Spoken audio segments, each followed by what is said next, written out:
Sigurado akong hindi mo alam kung gaano kalaki ang naging impluensya ng aklat ng Genesis sa paraan ng pagtingin natin sa mga simula. Kapag naririnig mo ang Genesis, maaring maisip mo ang mga simula at tama ka dyan. Ang Genesis ang pinakaunang aklat sa Biblia at ito ang pinagmulan ng, lahat. Nagsimula ito ng may pasabog. Sa simula, nilikha ng Diyos ang langit at ang lupa, liwanag at dilim, lupa at dagat, halaman, hayop. Inilatag lahat ng Genesis, kabanata sa kabanata.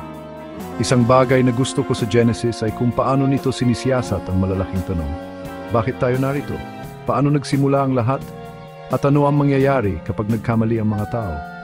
Spoiler alert, hindi lang ito tungkol kina Adan at Eva at sa sikat na mansanas na iyon.